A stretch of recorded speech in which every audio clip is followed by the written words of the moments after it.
Hi everyone, good morning. For the speaker order today, we'll hear first from County Mayor Daniela Levine Cava, followed by County Commissioner Keon Hardiman and County Commissioner Sally Kamen. Miami-Dade Police Department Director Alfredo Freddy Ramirez III, Major George Aguiar of the Homicide Bureau, and Chief Community Services Officer Morris Copeland, and then we'll take all questions at the end. Thanks so much, and now we'll hand it over to Mayor Levine Cava.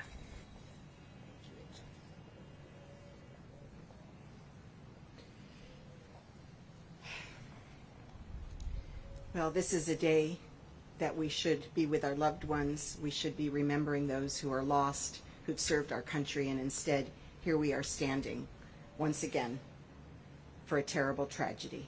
I want to acknowledge the many, many good people who are here with me today.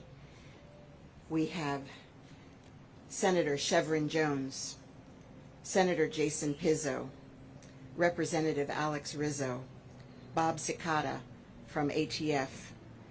We have a representative from the State Attorney's Office and from the Public Defender's Office. We'll be joined by Commissioner Hardiman. We're here with Commissioner Hayman.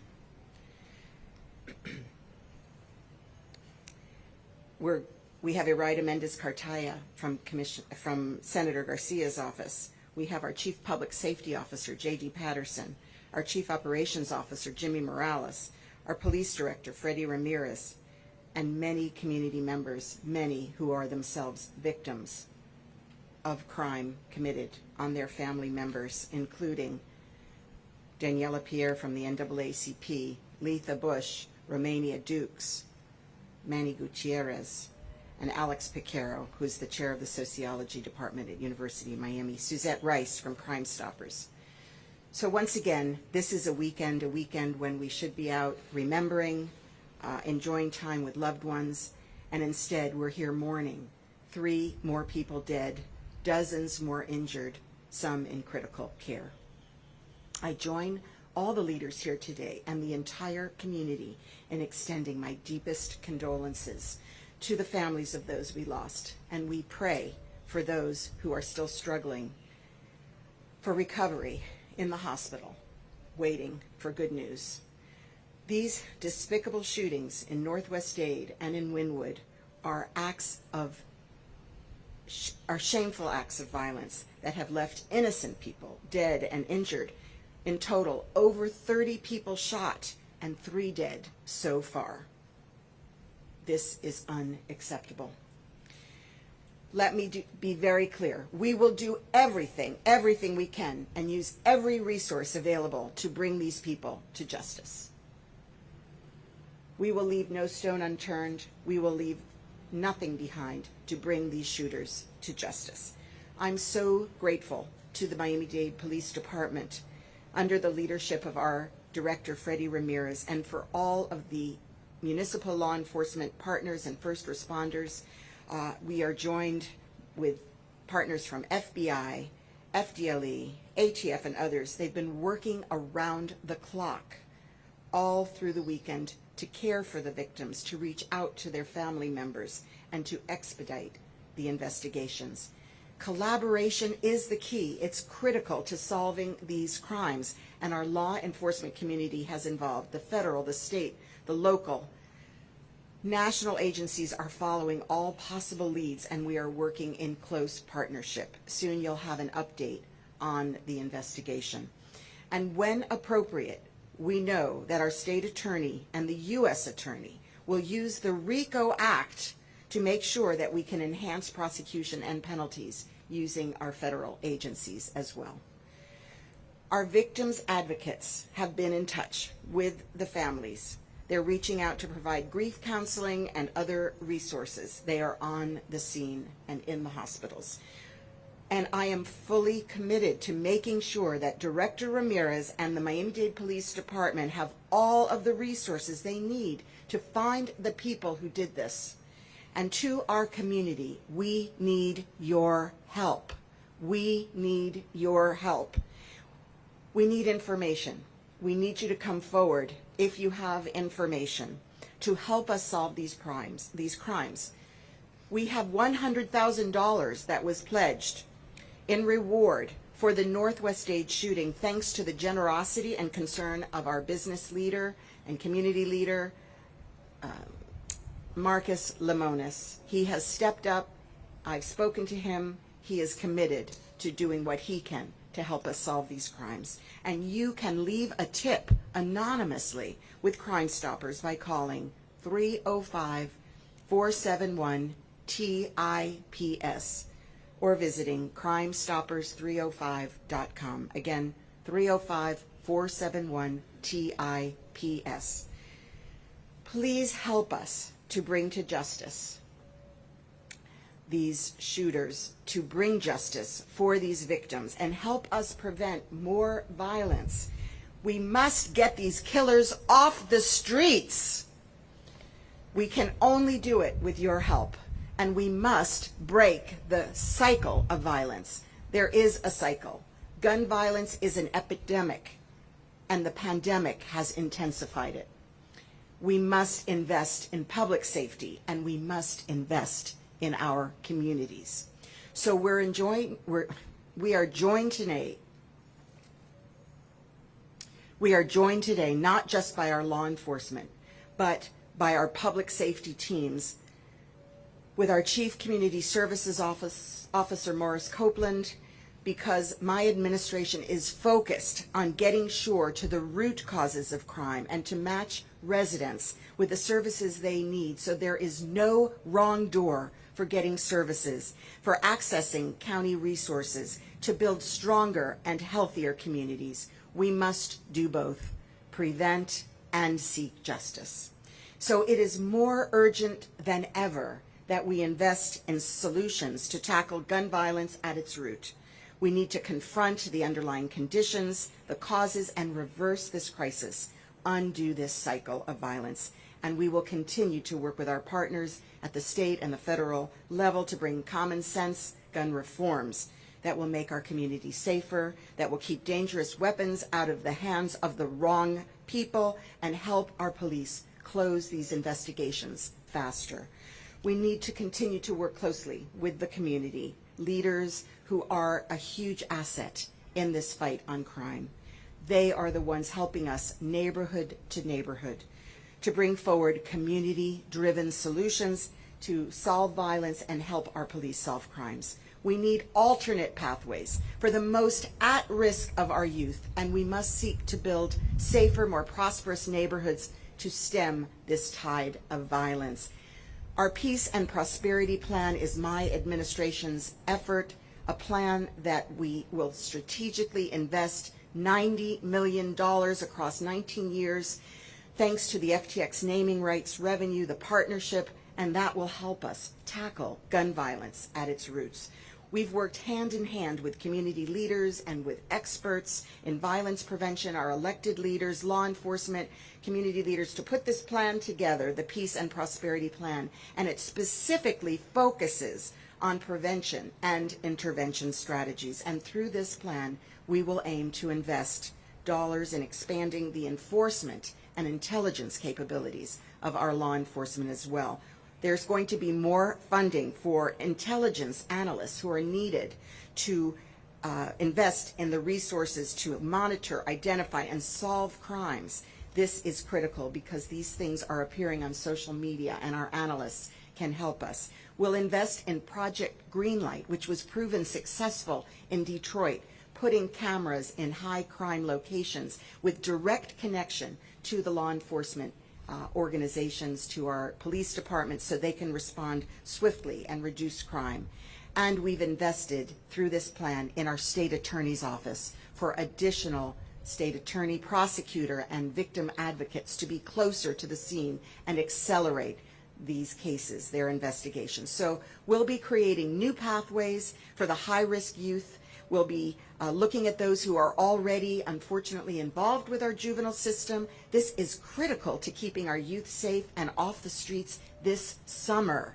We need to positively engage our youth this summer, and there are a few months pending where we know that with these efforts we can make a difference. we can stop the cycle of violence in the long term. And our families, all our families, deserve to live in neighborhoods free of crime. It should not be dictated by your zip code whether you can live a safe and prosperous life. We will bring all those responsible for these heinous crimes to justice, and we will work together to break this cycle of violence. Thank you. God bless you. To all of the families who are directly affected, our hearts go out, our prayers are with you on this terrible, terrible Memorial Day. And to all the first responders who put themselves in harm's way every single day to protect us, God bless you. Los tiroteos de este fin de semana en Miami-Dade son actos de violencia despreciables que han dejado varios muertos y herido a personas inocentes. Seré muy clara, haremos todo lo posible y usaremos todos los recursos disponibles para llevar a los culpables ante la justicia. Me aseguraré de que la policía tenga todos los recursos necesarios para encontrar a las personas que hicieron esto. Es más urgente que nunca invertir en soluciones a la violencia con armas desde la raíz. Debemos enfrentar las causas de la violencia, revertir esta crisis y salvar vidas. Necesitamos crear alternativas para los jóvenes en riesgo y debemos construir vecindarios más seguros y prósperos para detener a la ola de violencia. Nuestro plan de paz y prosperidad tiene como objetivo invertir estratégicamente 9 millones durante 19 años para abordar la violencia con armas de fuego. A través del plan, nuestro objetivo es invertir dólares en expandir las capacidades de inteligencia y cumplimiento, y crearemos nuevos caminos para los jóvenes de mayor riesgo que ya están en el sistema juvenil. Mientras llevamos ante la justicia a los responsables de estos atroces crímenes, debemos trabajar juntos para prevenir la próxima tragedia y romper el ciclo de violencia.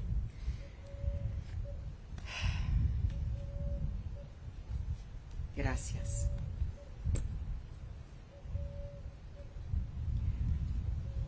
Commissioner Keon Hardeman, who is the person responsible for bringing forward the Peace and Prosperity Plan. Thank you so much, Commissioner, for being with us.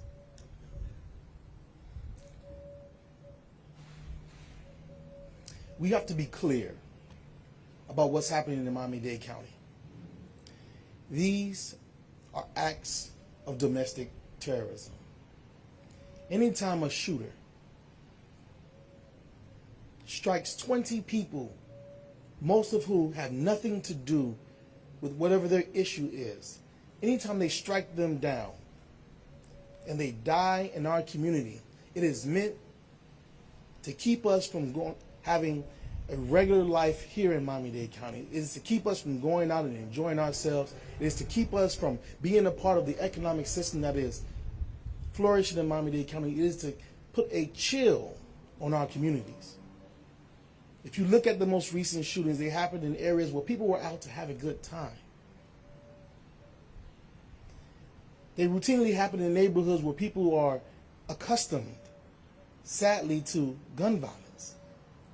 But what does that mean for those families? That means that those families are afraid to send their children to school. That means that those families don't have the ability to send their children to the neighborhood park to play. That means that those families are unable to have a stress-free life and pursue happiness in their community. That means that in those neighborhoods, you'll never have new businesses open. You'll never have fine dining. You'll never have restaurants for them to enjoy a meal with their families. That means that you'll never be able to buy a dress. You'll never have shopping malls. You'll never have economic development. You'll always have death and destruction in certain neighborhoods. And so we all have a responsibility to ensure that that is not what is normal in Miami-Dade County. We have a responsibility to ensure that everyone has an opportunity to do well, to live, to grow, and be strong in Miami-Dade County. And if you're in a neighborhood that is suffering from violence, if you're in a neighborhood where you're wondering whether or not your children will be victim or your friends will be victim to gun violence, you don't have to tell your aunts and your uncles, your cousins and your brothers. You don't have to let them know that you witnessed a crime. Just call the anonymous helpline. Any tip that leads us to apprehending people who would have the nerve, the audacity to shoot down a group of people in the community don't deserve to be in our community. They don't deserve to have freedom. They deserve to have the weight of the justice system of the United States of America brought down upon them. They deserve to get everything that the founders of our community planned for them to have when you committed a crime against society. This is some of the worst things that you could do in our community. When you think about the acts of terrorism that have been going on in this community, and you think about all the terror that exists throughout the world, I can tell you that there is no fear that is greater for any person living in these communities than the fear of being gunned down in a community when all they're doing is trying to live their daily life. Miami-Dade County is behind you. We will invest whatever resources that we have at our expense and give it to solving these crimes, and give it to investing into these communities, and give it to ensuring that Miami-Dade County has a future that all of us can be proud of. We want to ensure that all of our neighborhoods have an opportunity to thrive, and the only way that we're going to do that is if we do it together.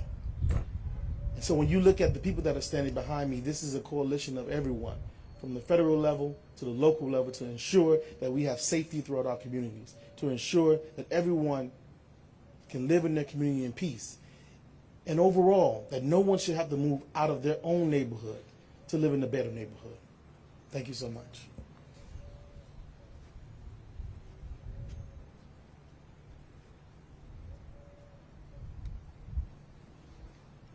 Good morning. This is a day, ironically, which we mourn the men and women who served in our military to preserve the freedoms and liberties we care so much about.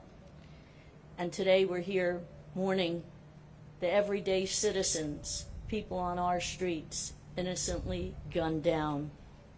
I stand with the mayor, I stand with my commission colleagues, and most especially the men and women who wear a uniform where public safety is an everyday job, trying to preserve the integrity and safety and well-being for all of us.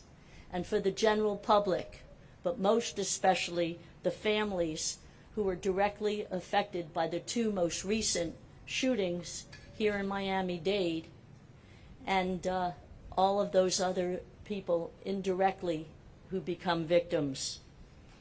Unfortunately, my 40 years plus in public safety has shown the worst of people on the streets who need to be removed from the streets.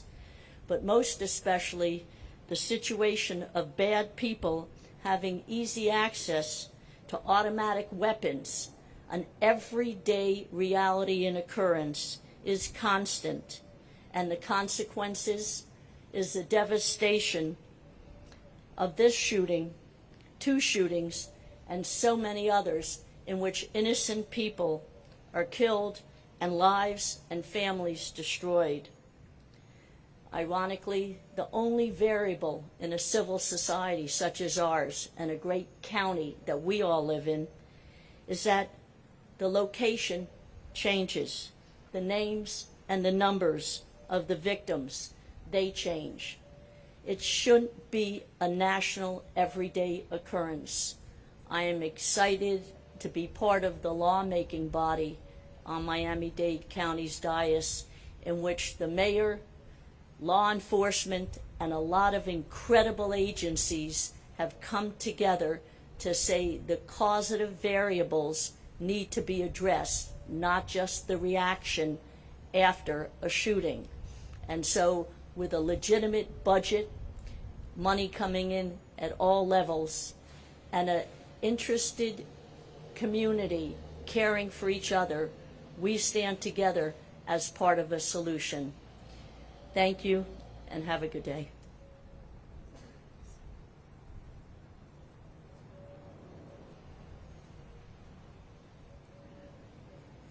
Good morning, everyone. The acts of a few in our community, and I say a few, does not represent Miami-Dade County at all. I want the nation to know that. We're a community that's built on trust. We care about our children. We care about our families. No matter what part of the community you're from, we're all one. And as law enforcement, we stand together. From our municipal partners, our federal partners, our state attorney, federal attorneys, we stand united to keep this community safe for our children. I'm very thankful for this community who's been providing information to bring justice to these murderers, these gun violence-driven murderers, as it's been said eloquently before me, who are targeting individuals and at the same time hitting innocent people that have nothing to do with their beef, ruining families, harming mothers who are here today. You all killed my kid. You must burn. You gotta burn. You hear me? You killed a good kid. So don't leave it. You gotta burn. And that's the pain that you see. I'm not gonna burn until y'all find out who killed my son. Y'all promised to take care of me. That is the pain that affects our community right there, right before you. That's why together, all of us, we must work harder to bring justice to these families who are crying, as you hear right now. Know that the Miami-Dade Police Department will not stop. We will bring justice. Our community is united. Nosotros estamos juntos para salvar esta comunidad. Los actos de lo que han hecho esto no representan esta comunidad. Estamos unidos.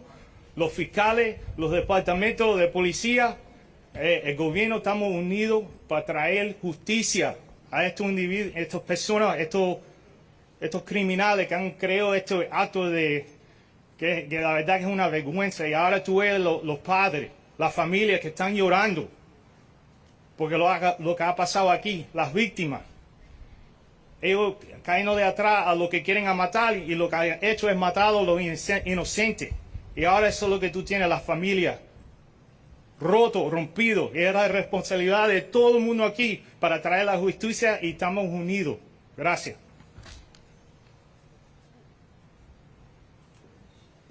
Good morning, everyone. Thank you all for being here. I'm going to give you a brief synopsis of, before I start, I just want to say thank you to the overwhelming response all the way from the mayor with your leadership, our director, all the elected officials, all the community activists, all the families, and the community. Because one thing that I take an immense amount of pride in is that we are a different community here in Miami-Dade County. We've had an overwhelming support from everybody reaching out to us and offering assistance.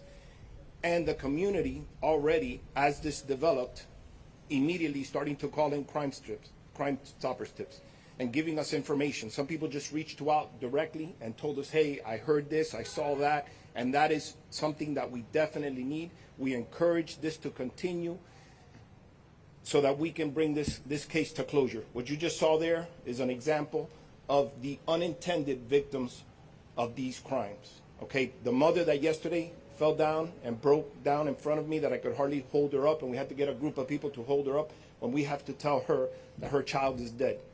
This violence is just senseless, okay?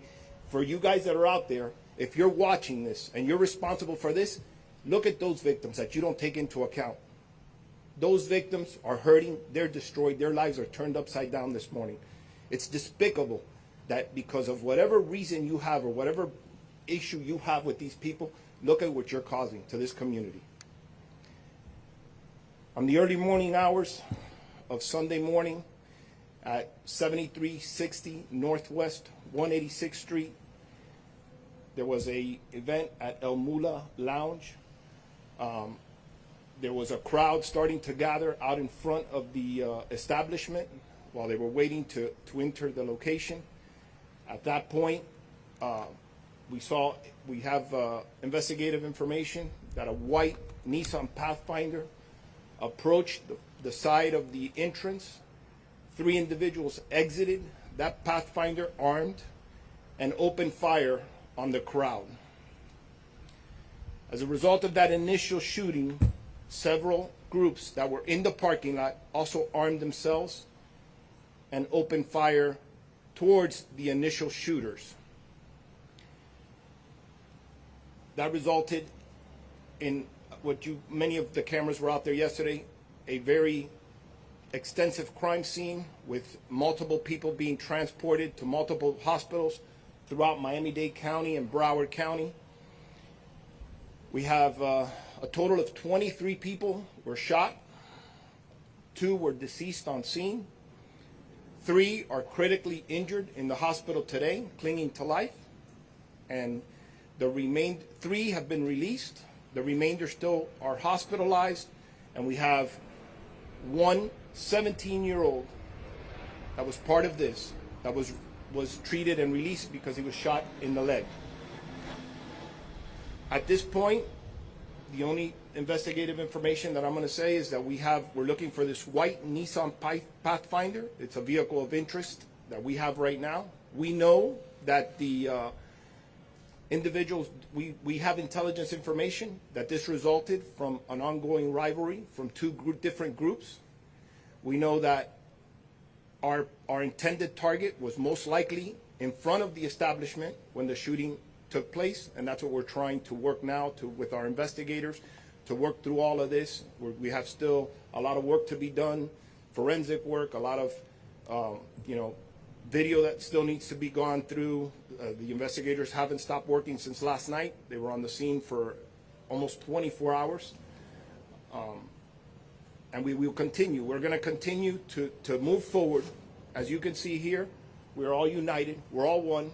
Politicians, community members, we're all one. This violence not only affects, it's not a law enforcement problem. This is a community problem. We have to solve this together. We have to find a way to stop this senseless violence before this gets out of control. So at this point, thank you very much.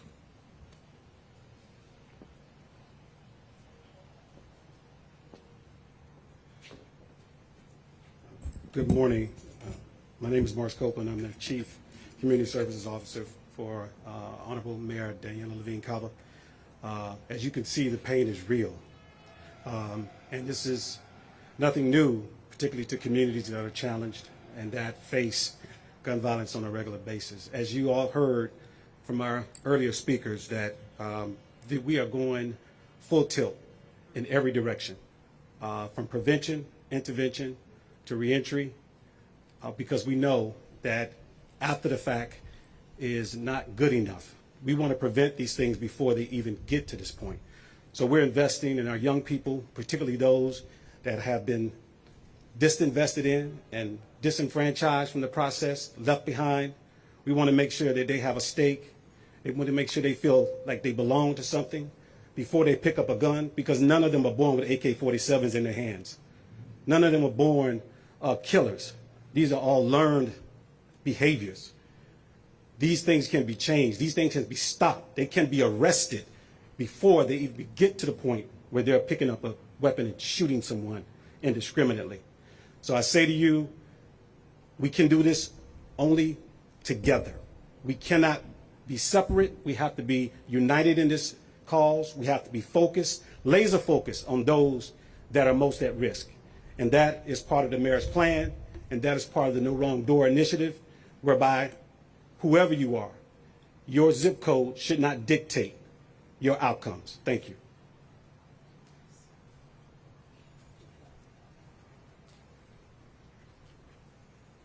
And that concludes our speakers. Now we'll take questions in English and Spanish. You want to come up, Mayor? Go ahead.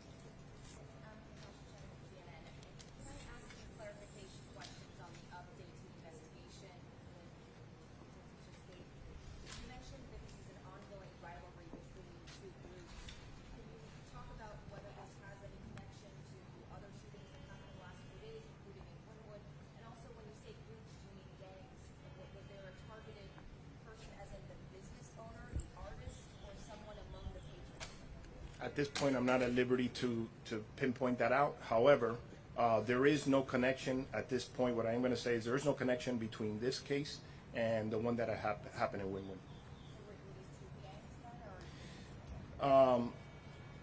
Technically, they are gangs. They're not the textbook definition of gangs. It's not the, we wear this, we have the same signs, we wear the same colors, not that type of gang. So technically, they are groups that have the same similar characteristics of a gang, but not the textbook definition of a gang.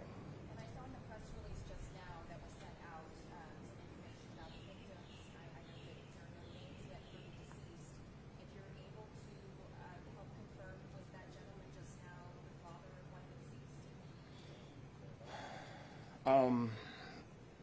Okay, so I'm going to say it because he said it yesterday when he was on scene. That is one of the fathers of the deceased. Yes. Are you able to confirm one of the?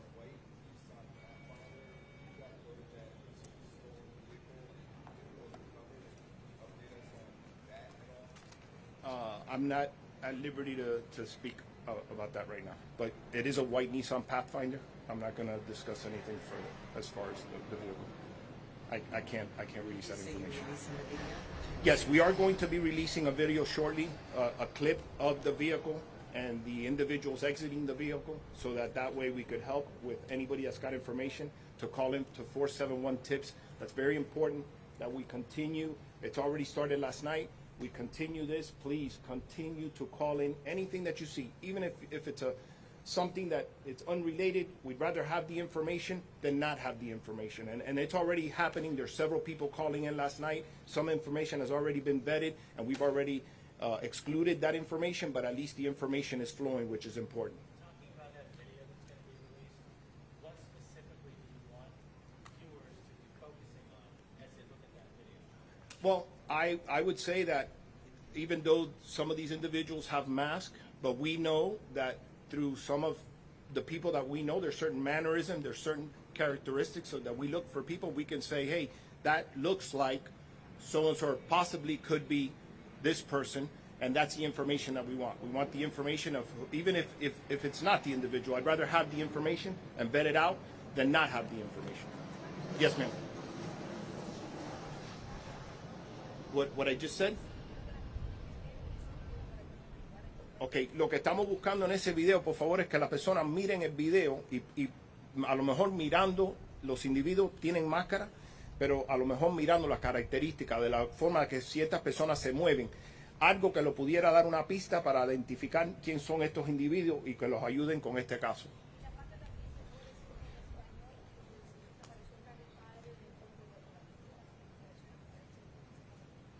Si el individuo que desapareció aquí es el padre de uno de los individuos, y eso lo estoy diciendo yo porque él ayer estuvo en la cena y los avisó y él habló sobre eso en la cena ayer. Muchos de los noticieros cogieron una parte de esa incidente que ocurrió ahí. Did you have an update on the number of injured and wounded, injured and killed in the shooting at Lula? Yes, we have total 23 people were shot.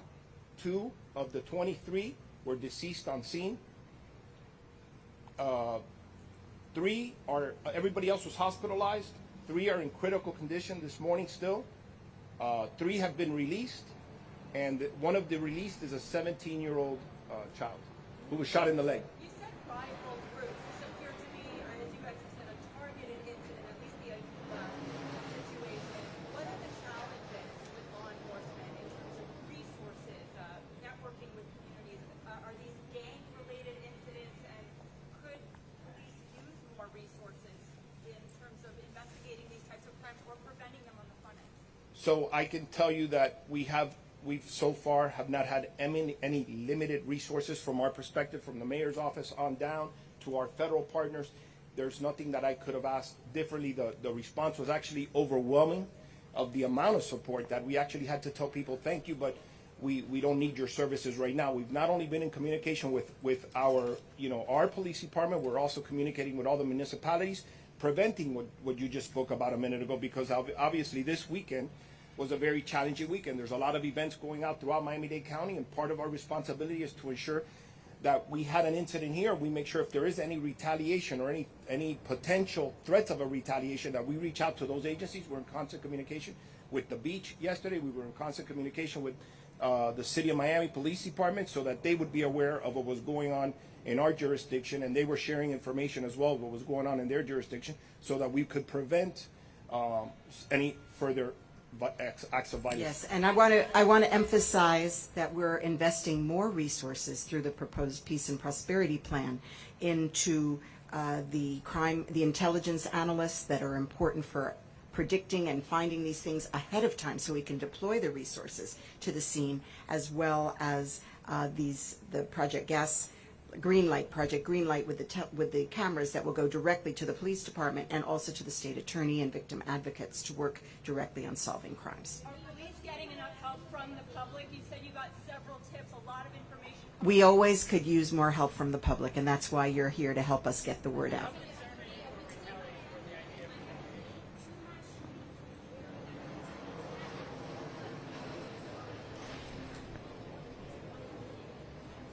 Nationwide, there is an increase in gun violence. And here in Miami-Dade County, we as well, although not at the same level as many other major cities. So we have actually very strong relationships with our community. Our police are trusted, very much so. They have a lot of community on-the-ground relationships, and those things are helping us to prevent and fight crime. For the police department, how concerned are you at this point about retaliation? We are always concerned about that. That's why we network with our local law enforcement partners and the community, so we can get a heads up if something's going to spark off and have another tragic situation. But when you spoke about challenges, two big challenges right now that shows that today's a different world than other eras in gun violence, like in the 90s. Number one is a cone of silence. There are people in our community that are in fear to come forward. They're scared of retaliations. That's the number one. And then also there is a culture of not to snitch. That culture needs to be broken, because what's going to happen is you may be that victim or your loved one. The second challenge, social media. A lot of these crimes, although narcotics, gang activity is a part of it, but what's really the engine is what they're saying in their rap songs or what they're posting on videos that are trigger words that create a retaliation. In other words, they're being called out on social media several times. It goes back and forth. If you don't have a strong foundation at home, and this is where the peace and prosperity comes in. If you have a home where you're not parented, you got issues, there's no one there to pull you aside and say, stop that nonsense. You're going to follow that pathway of retaliation, because you're going to get coerced into retaliating. How are you going to get done like that? You just got punked out. So what do you get? 3 individuals in a vehicle showing up somewhere and retaliating and then bragging about it. That's how foolish the gun violence is right now. That's how foolish. That's why I say it doesn't reflect our communities. It's a small amount of people, and that's why we got to put medicine in our communities to make it better and stop this. We're coming out of the shadows of a pandemic. People are out abroad now than before. So we all have to be vigilant. We have to invest in our communities, and we have to police our communities. And all of that doesn't work without trust. You could throw whatever law enforcement strategy you want. You might get early result, but if the community doesn't believe in you, what's going to happen is going to revert back at you. And then you become the problem. That's why we have to do it together. En español, oh boy. Sí, lo voy a tratar lo mejor que puedo. Las dos cosas que son más duras es las personas que no hablan porque tienen miedo, que van a haber retaliations. Y el número 2 son las redes sociales.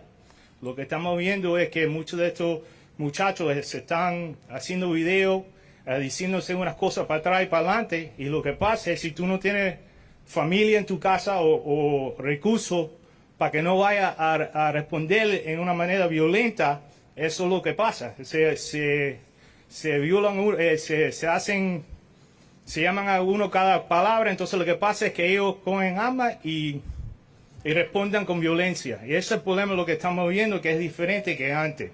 Eso porque es muy importante que cogemos pistas y que la comunidad nos dice información para que podamos parar la violencia y también poner recursos para esas familias que tienen problemas para que esto pare, porque si seguimos ignorando eso, lo que vamos a tener es la misma cosa siempre y siempre. Eso no puede ser. Hay que superar la comunidad juntos, todo el mundo juntos. Todavía estamos investigando, pero aquí las gangas son diferentes, lo que se llama el hybrid gang. No son gangas como tú ves lo que son organizados, son llamados sobre complejo, calle y se van de un lado para otro, son diferentes. La pandilla es la red social, porque ellos se pongan ahí a decir cosas a uno a otro y eso es lo que trae la violencia. Y abajo sí hay narcóticos, hay los otros crímenes que siguen ahí, pero lo que está haciendo las cosas pasar más rápido es las redes sociales.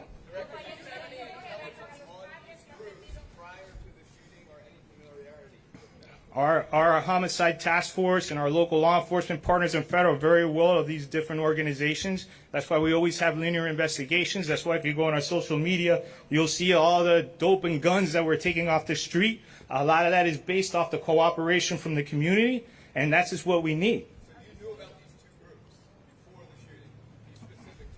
We know about all groups, but it's hard to predict what the groups are going to do. That's why we need tips and people to come forward and let us know. And more crime analysts, absolutely. That's the challenge. We know that these bad actors are out there. They've always been there. And we keep them at bay. That's why our crime numbers are not like in other agencies. But that's why what we say as a law enforcement community, what makes us different, our community is engaged. That's why it takes all of us to stop these acts. At this time, I don't have that information. You talk about social media being a problem and Yes. exacerbating this tension between parties. Is that what happened here? Is that what you're saying? That's a factor, but we're still investigating it, but that's what we see on a lot of them. That is a trend.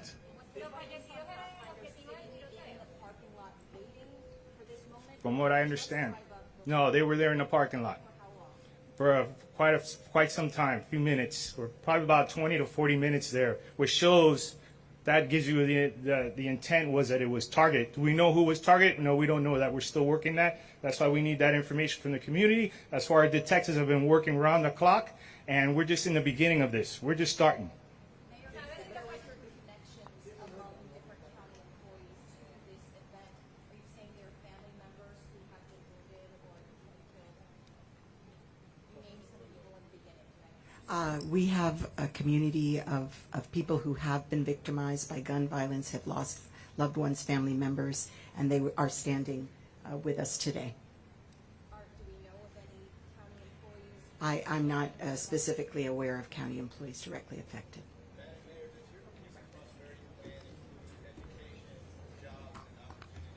Yes, sir. So we think it's the most important thing is to actually create alternatives and alternatives for young people just as they're coming to that path in their lives, which way they're going to go. There's a program called Fit to Lead that has been demonstrated effective with jobs that pay, counseling, support services, life skills training, and has demonstrated that it keeps young people away from the life of crime. And I think that's all the time we have for questions, but the mayor will be around and the police for any further follow-up questions. Thank you all so much for coming.